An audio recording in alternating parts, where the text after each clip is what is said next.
Magandang araw ho. May gagawin mo tayong ito, karaoke. Ang problema nito, nawalan siya ng power. Nawalan ng ilaw rito sa pinaka-digital niya. Tapos kahit i-on nila, wala nang sounds. Saksak natin. Tingnan natin kung ano ang problema. Ito yung on and off, on volume niya. Ayan. Ayun, wala pa rin. Walang wala siyang response na ilaw. Walang lumalabas na katulad ng sa tape, AM, FM, kahit sa CD auxiliary, hindi lumalabas. Kahit naka-on na siya. Kasi itong pilot light niya, wala. Yan ang hanapin nating sira. Bakit Bakit siya nawala ng power? Yan ang babaklasin natin. Ito yung likod nyo. Yan. Bali nandito yung power supply niya. Ang gagawin natin, itong cordon niya, tetesterin natin kung may resistance siya. Lalagay natin siya sa times 10 ohms. Ayan, 10 ohms. Ngayon, tetesterin natin.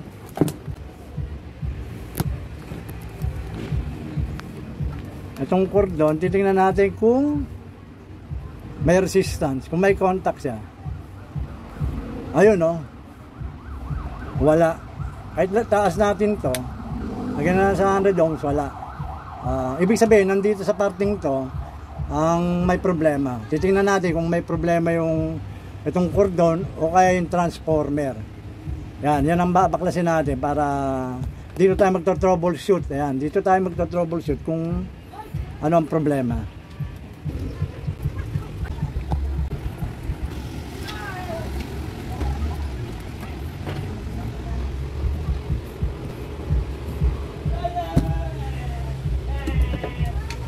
Ayan, ito yung laman niya sa loob. Andito yung niya, yung IC amplifier niya, yung para sa sounds. At ito yung yung transformer. Ito muna ang tetesterin natin. Titingnan natin to kung open. Gagamitan ulit natin siya ng analog tester. I-short natin.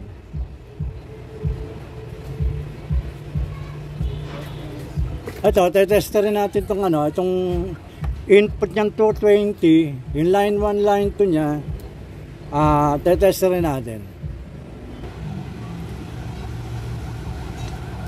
Ayun, open siya. Hindi man lang pumalo yung yung pinaka needle ng tester. Ayan, yung line 1, line 2 open na. Ibig sabihin itong transformer na to sira na. Yung transformer na to, ito yung transformer na to, ang voltahe niya, pinaka output niya, ito yan, 12 volt. Ibig sabihin, yung supply niya, dito sa mga IC niya, yan, 12 volt. Kaya ito, papalitan natin itong transformer na to, ng 12 volt na, na transformer. Ito, meron tayong bago. Ito. Ano siya? 220, 0 to 20 yung input niya.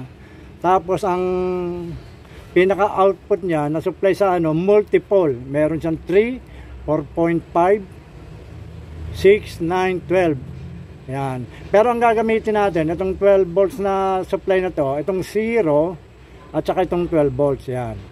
Kasi itong amplifier, 12 volts siya. Itong mga to, hindi natin gagamitin yan. Yan. Testerin muna natin yung input niya, yung line 1, line 2. Yan. Dito sa analog tester, titingnan natin kung may resistance siya. Yan, short natin. Yan, short natin. Tapos, tutukan natin to.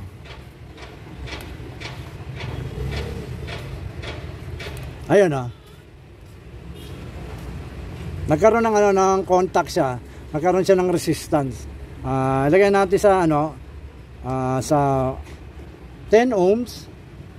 Ayan, may resistance siya. Ayan. Ibig sabihin okay to, kaysa dito pag tinester natin, ayun, nawala.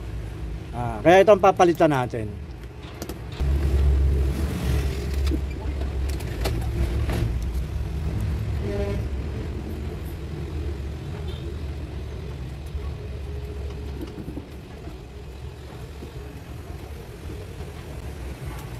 Ayan, nahinang na natin. Testerin natin itong pinaka-plug niya. Titingnan natin kung magkakaroon ng resistance. Ayun, meron na. Ibig sabihin, okay na to. Pag isinaksak to, magkakaroon na siya ng power. Kaya ito ang ang ipapalit natin to. Wala na to, tatanggalin na natin to.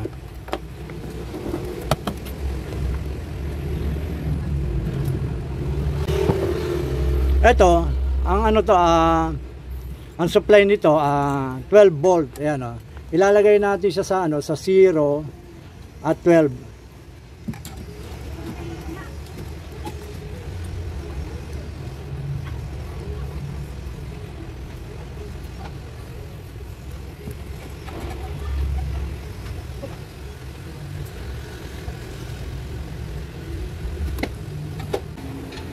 O yan napalitan na natin yung transformer. Ang gagawin natin ngayon, ibabalik na natin siya sa dating niyang pwesto at nang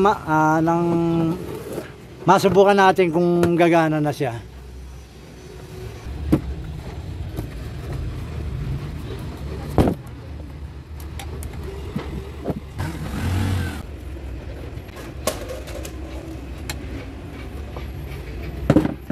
Ayan, ibalik na natin yung yung likod niya.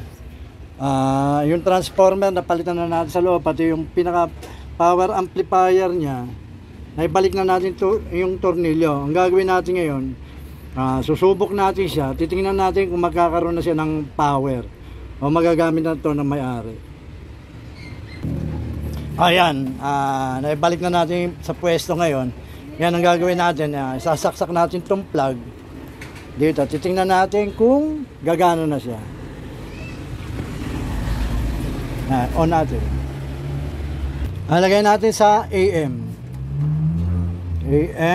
Tapos power on natin. Yun. Ayan, may ilaw na siya.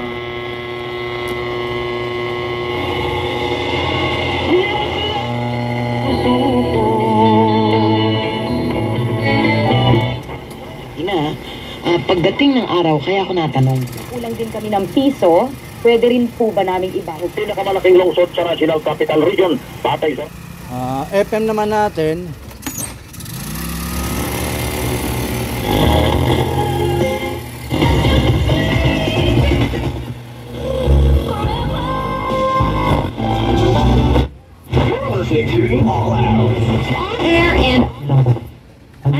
Ayan, meron na. Meron pa siyang equalizer. Ayan, magano rin yan. Tapos ito, may ilaw na yung pilot light niya. Pinagpaalam niya po yung sa akin ng lupa nung mga March po. Hindi po kasi ako pumapayag. Lipat natin ang So istasyon. meron kayong exchange.